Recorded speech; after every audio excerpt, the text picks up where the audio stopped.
శ్రీమాత్రే నమః. ఒక్కసారి అమ్మని చూడండి, చూపిస్తా. ఎంత అల్లరి చేస్తుంటుందంటే, ఎందుకో భలే అల్లరి చేస్తుంటుంది నాతో.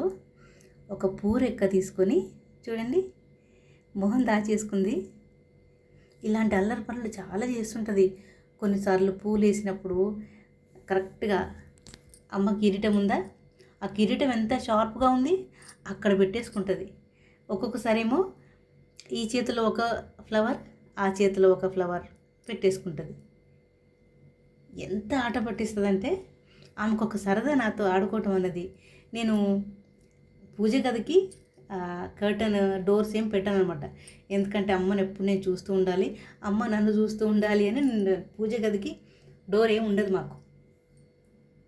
అలా ఇలా వస్తుంటుంది కదా, కిచెన్లోకి హాల్లోకి వెళ్తూ ఉంటాను కదా, అప్పుడు ఏమనిపిస్తుందో ఏమో తెలీదు, నన్ను చూడగానే రమ్మన్నట్టుగా అనిపిస్తుంటుంది, పిలుస్తూ ఉంటుంది.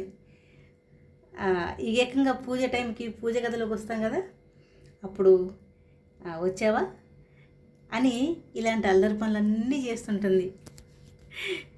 ఇవాళ అమ్మకి పూల అలంకరణ చాలా భారీగా ఉండకుండా తేలిగ్గా చేశాను.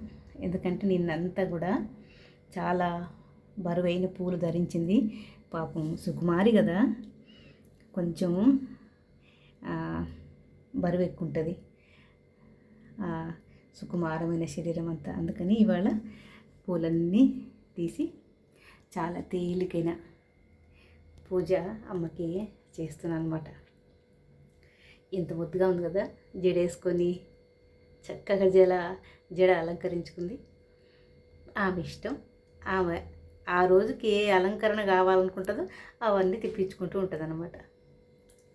అమ్మ అన్నపూర్ణ పూజ గదిలోకి వచ్చేసింది.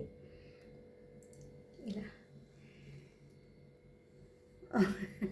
ఎన్నిసార్లు చూసినా ముద్దు వస్తుంది కదా, నాకు వస్తుంది.